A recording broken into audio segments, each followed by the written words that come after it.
Jesus, aleluia, Deus está neste lugar, meu irmão, graças a Deus. A paz do Senhor, meus queridos.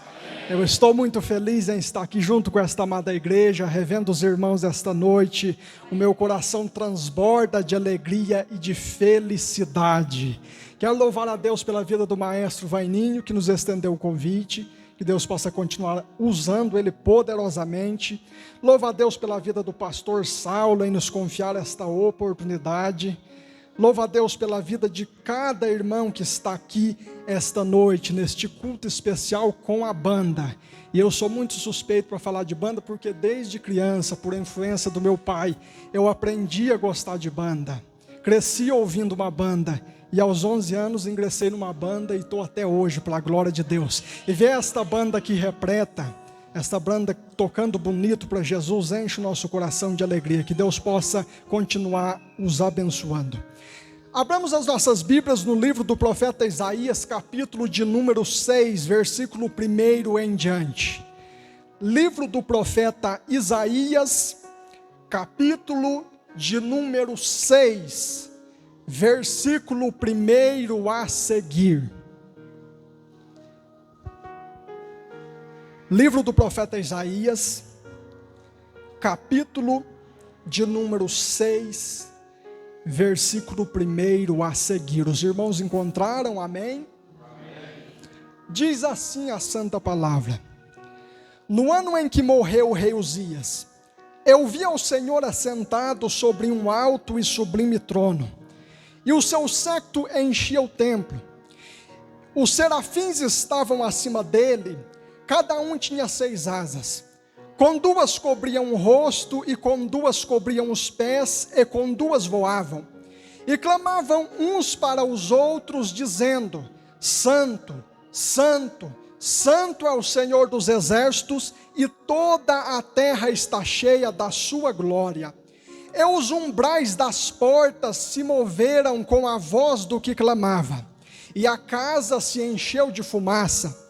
Então disse eu: ai de mim que vou perecendo, porque eu sou um homem de lábios impuros, e habito no meio de um povo de impuros lábios. E os meus olhos viram o Rei, o Senhor dos exércitos. Mas um dos serafins voou para mim, trazendo na mão uma brasa viva que tirara do altar com uma tenaz. E com ela tocou a minha boca e disse: Eis que isto tocou os teus lábios, e a tua iniquidade foi tirada, e purificado o teu pecado. Depois disso ouvi a voz do Senhor que dizia: A quem enviarei? E quem há de ir por nós? Então disse eu: Eis-me aqui, envia-me a mim. Amém. Podeis tomar os vossos assentos em nome de Jesus. Meus queridos, Isaías era filho de Amós. E a tradição judaica nos diz que Amós era irmão do rei Amazias, que reinou sobre Judá. Sendo assim, Isaías era de descendência real. Quando o rei Amazias morre, quem assume o trono em seu lugar é o rei Uzias. Isaías, por ser primo do rei Uzias, ele vai ser alguém muito próximo do rei. O rei Uzias reinou por 52 anos em Judá. E este reinado foi um reinado de paz e de prosperidade. Por quê? Porque em boa parte do seu reinado, Uzias se dedicou a servir a Deus de todo o seu coração.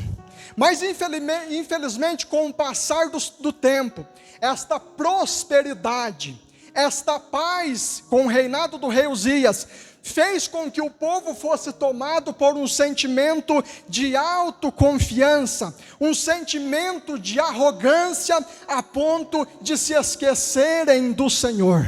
Porque nós, os seres humanos, temos esta tendência de que quando as coisas estão dando certo, de que quando nós estamos passando por momentos de bonança, nós nos esquecemos de quem Deus é e aquilo que Ele fez na nossa vida.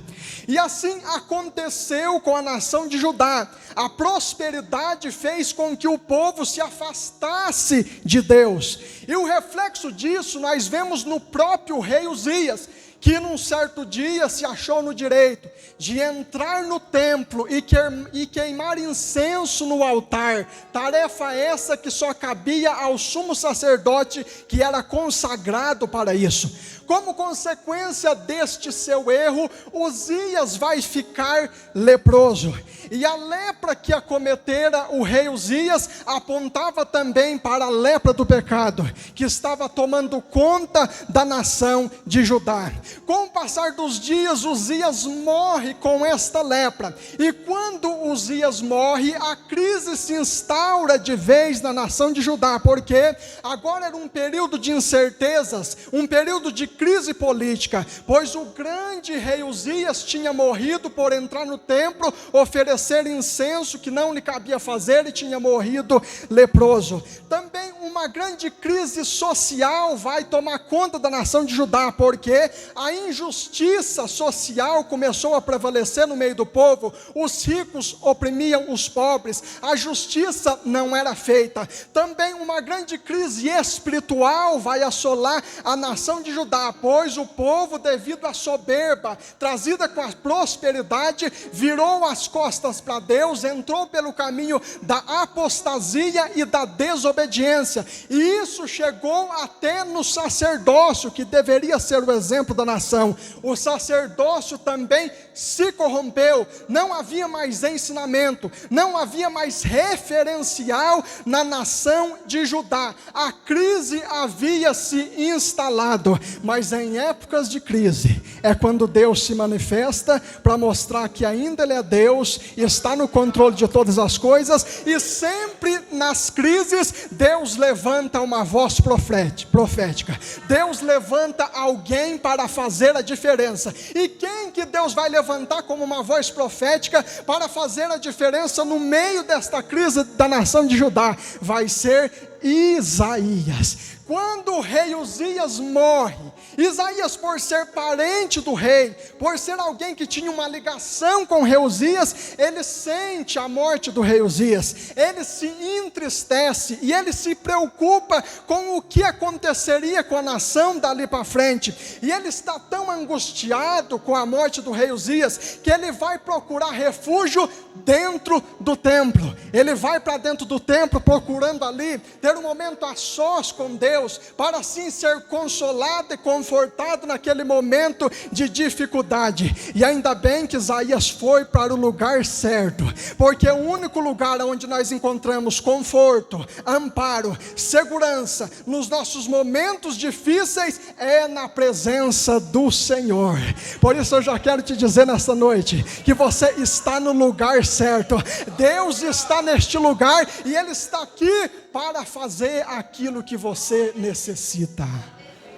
E ele começa dizendo no capítulo 1, no versículo 1 do capítulo 6, que ora acabamos de ler: no ano em que morreu o rei Uzias, ele entrou no templo. E quando ele entra no templo, algo sobrenatural vai acontecer, porque os céus vão se abrir e ele vai começar a ter uma visão de Deus. E ele começa a olhar para cima, e lá em cima ele vê um alto e sublime trono, e sobre aquele trono estava sentado Deus. No ano em que morreu o rei Uzias, eu vi ao Senhor. No ano de maior dificuldade da minha vida, no momento de instabilidade, de insegurança, de aflição da minha vida, eu vi ao Senhor. Sabe quais são os momentos mais propícios para Deus se revelar a nós? Sabe quais são os momentos mais propícios para nós termos experiências com Deus? São nos momentos mais difíceis difíceis da nossa vida, nos momentos mais difíceis da nossa vida, é quando Deus se revela, é quando Deus se amostra a nós e mostra que Ele tem todo o poder em suas mãos. No ano mais difícil, num dos anos mais difíceis da vida de Isaías, ele viu ao Senhor assentado em um alto e sublime trono. Talvez você está passando por um momento assim como o profeta Isaías, um momento de dificuldade, de aflição, mas eu quero te dizer, este momento é o momento propício para Deus se revelar a você e mostrar que Ele está no controle da tua história, aleluia. E ele começa dizendo mais: eu vi ao Senhor assentado sobre um alto e sublime trono. Trono fala de governo, trono fala de controle. Quando Isaías vê Deus assentado no trono, Deus estava dizendo assim para Isaías: Isaías, não importa o que está acontecendo aí embaixo, não importa a crise que está assolando a nação de Judá, não importa se o grande rei Uzias morreu, mas eu não morri, eu ainda continuo assentado no meu alto e sublime trono. O controle ainda está nas minhas mãos, eu ainda tudo governo, eu estou no controle da situação. E quando Isaías vê Deus assentado sobre um alto e sublime trono, eu creio que ele se tranquilizou. Por quê? Porque nada que acontece aqui na terra afeta a soberania e o poder de Deus. Não importa se a pandemia vem, não importa se crise, inflação vem, Deus ele continua sentado no seu alto e sublime trono. Deus ele continua governando.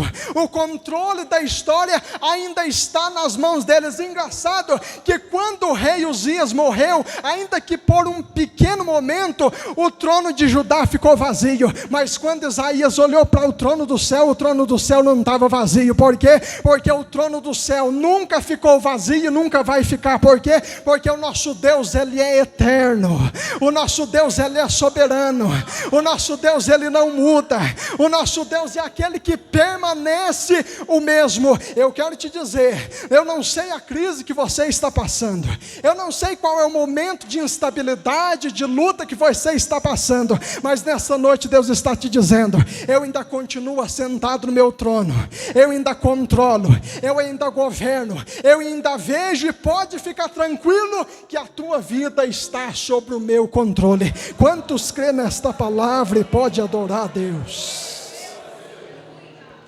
E ele vê mais, ele começa a ver os serafins que estavam acima dele, e ele começa a descrever que cada serafim tinha 6 asas, com 2 cobriam o rosto, com 2 cobriam os pés, e com 2 voavam, e clamavam uns para os outros, dizendo: Santo, Santo, Santo é o Senhor dos exércitos, e toda a terra está cheia da sua glória. Que visão!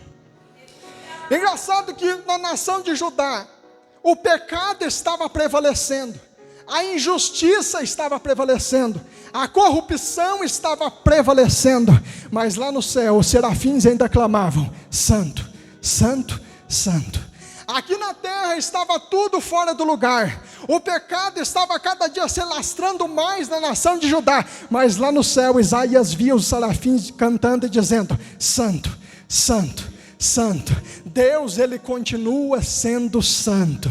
Não importa se o mundo está na podridão do pecado, não importa se a imoralidade, não importa se o pecado tem tomado proporções maiores, mas Deus ele continua lá, santo, santo, santo e santo. A santidade de Deus é proclamada no céu a todo momento. Neste momento nós estamos aqui adorando a Ele, mas lá no céu os serafins ainda estão dizendo: Santo, Santo, Santo, Santo. E a santidade de Deus também deve ser proclamada e vivida pela sua igreja. Por quê? Porque não importa a corrupção que este mundo esteja, não importa a podridão que este mundo esteja, o nosso Deus não muda, Ele continua sendo santo, e nós como seus adoradores, como seus filhos, também devemos ser santos, porque sem a santificação ninguém vai ver Ele. Aleluia. Ele continua sendo santo. Os atributos dele são imutáveis. Ele continua sentado no trono e ele continua sendo santo, independente do que esteja acontecendo aqui na terra. Nada afeta quem Deus é. Ele continua sendo santo e toda a terra está cheia da sua glória. E ele começa a observar mais algumas coisas, que os umbrais das portas do templo começaram a se mover com a voz do que clamava, e a casa se encheu de fumaça. Quando ele começa a ter a visão de Deus, quando ele começa a ter aquela visão da glória de Deus, algo diferente começou a acontecer naquele lugar. A casa, o templo começou a tremer, os umbrais das portas começaram a tremer, e o templo começou a ser inundado pela fumaça da glória de Deus. Algo sobrenatural começou a acontecer naquele lugar, porque aonde a glória de Deus se manifesta, algo diferente acontece. Aonde a glória de Deus se manifesta, algo sobrenatural acontece. Por isso que este ambiente aqui não é um ambiente natural, porque aqui também nesta noite está sendo manifesta a glória de Deus, a presença dele está neste lugar. E nesta noite eu já senti e estou sentindo esta presença, que é a mesma presença que encheu o templo lá com o profeta Isaías aquele dia, e a mesma presença que enche este templo aqui esta noite. E quando a presença de Deus está, meu irmão, algo diferente acontece. Sabe por quê? Porque a presença de Deus, ela sara, a presença de Deus, ela cura, a presença de Deus, ela transforma, a presença de Deus, ela renova, a presença de Deus, ela traz alegria, traz paz, traz esperança. E é esta presença que está aqui esta noite. Quanto sente a presença dele aqui? Eu sinto a presença deste Deus aqui. Por isso eu já quero dizer, não importa o que está assolando a tua vida, se a presença dele aqui está aqui, a garantia da tua vitória.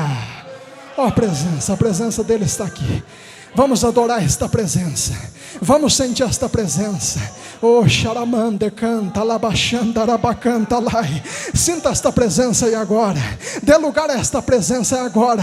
A glória dele está neste lugar esta noite, e a glória dele vai começar a operar em vidas aqui agora. A presença dele vai começar a trabalhar em vidas aqui agora, vai começar a renovar vidas aqui agora. Sinta a presença dele agora em nome de Jesus. Oh, xaramande canta, talabaxanda, rabacanda, labacaxandarai.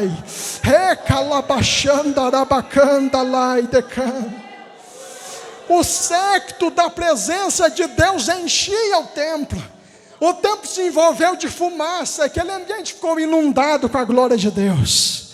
E é tão confortante, e é tão bom saber que a presença de Deus ainda se manifesta no templo, que a presença de Deus ainda invade este lugar, que a presença de Deus ainda está conosco, independente do que aconteça, Ele está conosco, independente das crises, a presença dEle ainda é manifesta no nosso meio, independente do que está passando na tua vida, a presença dEle ainda se manifesta em nossas vidas. O séquito da presença de Deus encheu o templo, e a fumaça também. E quando ele começa a observar esta visão sobrenatural de Deus, Isaías ele vai clamar no versículo 5: ai de mim que vou perecendo, porque eu sou um homem de lábios impuros, e habito no meio de um povo de impuros lábios, e os meus olhos viram o Rei, o Senhor dos exércitos. Quando Isaías viu a glória de Deus, a primeira coisa que ele sentiu foi a sua situação miserável, depravada e pecadora diante de Deus. Porque quando nós temos um encontro verdadeiro com Deus, quando nós temos um encontro com a glória de Deus, com a sua presença, nós começamos a olhar para nós mesmos e começamos a enxergar que nós não somos nada diante da grandeza do nosso Deus. Quando Isaías viu aquela visão, ele se sentiu tão incapaz, ele se sentiu tão pequeno, ele se sentiu tão fragilizado e indigno de estar ali, que ele falou assim: se o Senhor não fizer algo, eu vou morrer diante da tua presença. Por quê? Porque eu não mereço estar aqui, eu sou indigno, sou um homem de lábios impuros e habito no meio de um povo de impuros lábios. Quando nós temos um encontro verdadeiro com Deus, nós começamos a entender que nós não merecemos aquilo que Ele faz na nossa vida, que nós não merecemos estar aqui, que nós somos miseráveis pecadores carentes da sua graça e da sua misericórdia. Diferente de algumas pessoas que falam que tiveram um encontro com Deus, mas se acham dignas da salvação, se acham merecedoras de aqui estar. Existem pessoas que falam que teve uma experiência com Deus, um encontro com a glória de Deus, mas é arrogante, prepotente, se acha mais crente do que os outros, se acha mais santo do que os outros, acha que é alguma coisa, anda de nariz empinado. Isso não é característica de quem teve um encontro com Deus. Quanto mais nós aproximamos de Deus, mais nós sentimos a nossa situação miserável. Quanto mais nós nos aproximamos de Deus, mais nós nos humilhamos e reconhecemos que nada somos diante dEle. E o melhor lugar é estar humilhado nos pés de Jesus. Nós não merecemos estar aqui esta noite, sentindo este poder, sentindo essa glória. É tudo graça, irmão. O porquê que nós vamos querer achar que somos merecedores? O porquê que nós vamos querer achar que nós somos alguma coisa diante de Deus? Nós não somos nada. Quanto mais a glória dEle se manifesta na nossa vida, mais nós nos humilhamos na presença dEle. Quantos aqui estão se humilhando a cada dia mais na presença dEle? Quando Ezequiel teve a experiência com Deus, ele caiu como morto. Quando Daniel viu aquele homem vestido de linho, ele se prostrou diante daquele homem. Quando João viu Jesus glorificado na ilha de Patmos, ele caiu como morto. Ou seja, todo aquele que tem um encontro com Jesus, ele se humilha e reconhece que ele é nada diante de Deus. Por isso, se porventura tem alguém aqui esta noite achando que é alguma coisa, achando que merece estar aqui, achando que merece estar aqui no púlpito, tocando na banda, na nave desta igreja, você está muito enganado. É tudo a graça de Deus. Se não fosse Deus na nossa vida, nós não estaríamos aqui. E Isaías, ele entendeu isso, que ele era nada diante de Deus e que ele não passava de um miserável pecador. Aí quando Isaías reconhece a sua condição deplorável diante de Deus, aí Deus dá ordem para o serafim. E o serafim vai com matenais lá no altar e prega uma brasa viva tirada do altar. E agora Deus vai solucionar o problema de Isaías. Falar: o teu problema é que você é um miserável pecador. O teu problema é que você é indigno diante de mim. O problema é que você habita no meio de um povo de impuros lábios. Então eu vou resolver o teu problema, Isaías. Porque aquele que se humilha diante de mim, reconhece a condição dele de pecador, eu uso da minha graça e da minha misericórdia para com ele. E o anjo vai lá com Atenais e tira uma brasa do altar, e vai e toca na boca do profeta Isaías. E quando aquela brasa toca os lábios do profeta, uma voz diz assim: ó, a tua iniquidade foi tirada, e purificado foi o teu pecado. Quando nós temos um encontro com Deus e reconhecemos a nossa condição diante dEle, nós alcançamos a purificação e o perdão dos nossos pecados. O anjo purifica Isaías. O serafim, com aquela brasa viva, toca na boca dele, nos lábios, e naquele momento a iniquidade dele é tirada, o pecado dele é tirado. Por quê? Porque quando nós temos um verdadeiro encontro com Deus, Ele perdoa os nossos pecados. Ele nos purifica, Ele nos santifica. Por quê? Porque aquele que tem um encontro com Deus é santificado por Ele. Quanto tiver esse encontro maravilhoso aqui? Quantos já tiveram esse encontro maravilhoso? Estão a cada dia sendo mais purificados por Ele. E agora Ele tocou na boca do profeta. Só que este toque de Deus não é um toque para matar, não é um toque para destruir, mas é um toque para limpar, mas é um toque para purificar, mas é um toque para fazer a obra, é um toque para restaurar. E é este toque que está aqui esta noite dizendo: se você precisa, eu vou te tocar aqui. A brasa já está aqui no altar, e não importa a condição que você esteja aqui nesta noite, Deus já está ordenando para o serafim ir até aí a tocar. E quando você receber este toque, você vai ser purificado, a tua iniquidade vai ser tirada. Por quê? Porque quando nós temos esse encontro com Deus, nós somos purificados por Ele. E quando Isaías é purificado, aí Deus vai fazer o convite para a chamada na vida dele, que era a chamada profética. A quem eu enviarei? E quem há de ir por nós? A Isaías, depois de ver a glória, depois de ver a santidade, depois de ver a fumaça no templo, depois de reconhecer a sua condição miserável diante de Deus, depois de ser purificado por Ele, aí ele fica constrangido de tudo aquilo que Deus fez na vida dele. Aí sabe o que ele responde? Eis-me aqui, envia-me a mim. Porque a obra que Deus fez na vida dele foi tão grande, ele foi tão impactado com o poder de Deus, com a glória de Deus, com a obra de Deus, que Deus estava fazendo na vida dele, que ele se sentiu constrangido diante daquele chamado, e ele aceitou o chamado que Deus tinha na vida dele.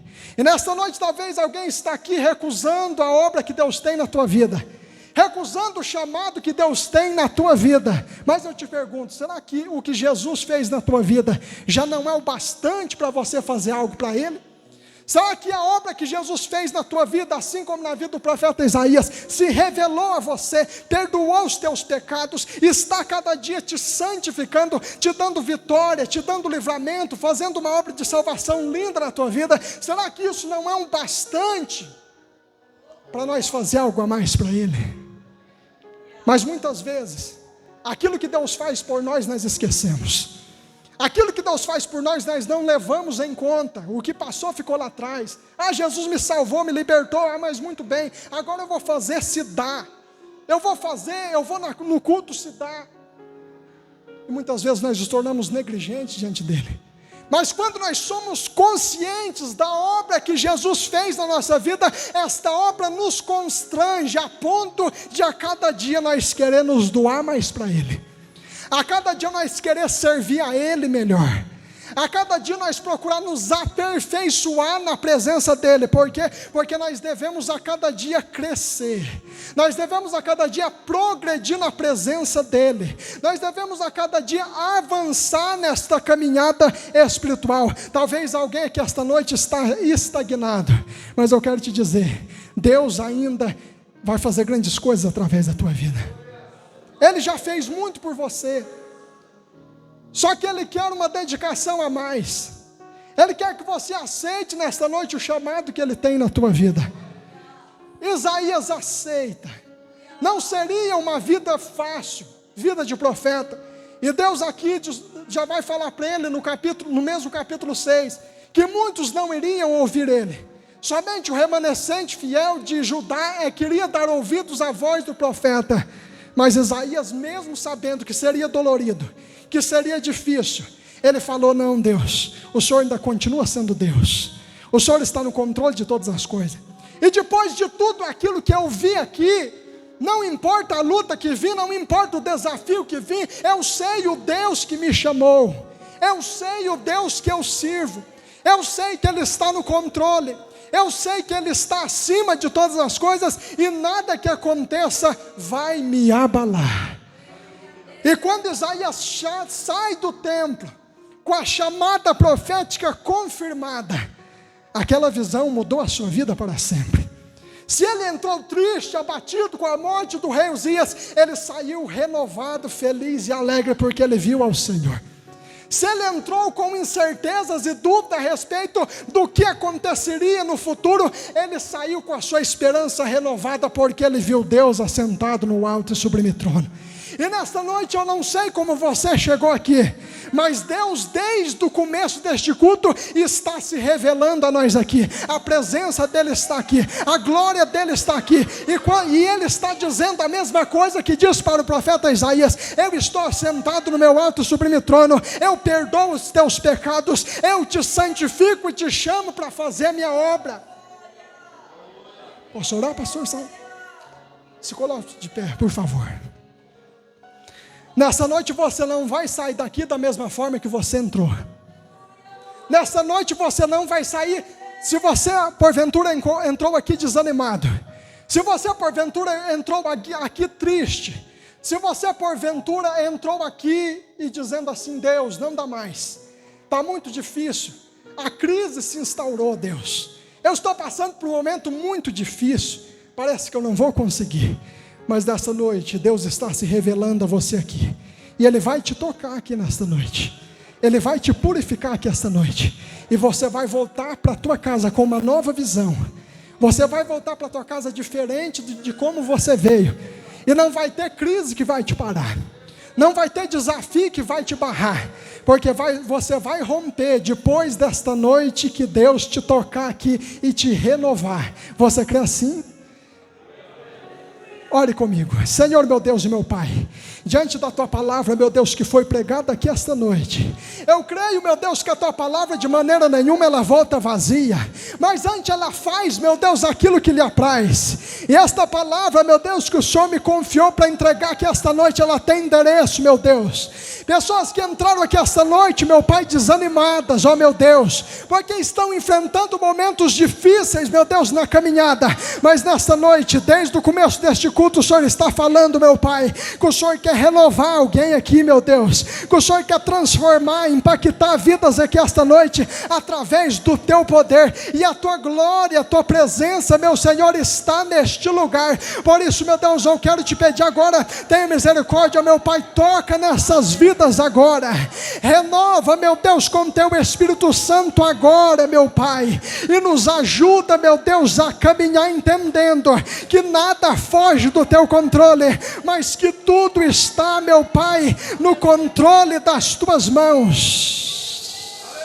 Oh, Xaramande canta, Labachanda, Labacantarai.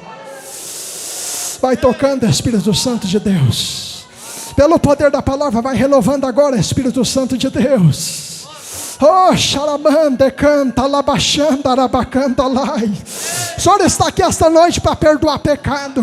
O Senhor está aqui esta noite, meu Deus, para restaurar. O Senhor está aqui esta noite para purificar, meu Deus. O Senhor está aqui esta noite para curar a enfermidade. Por isso, meu Deus, faz a obra agora, em o nome de Jesus.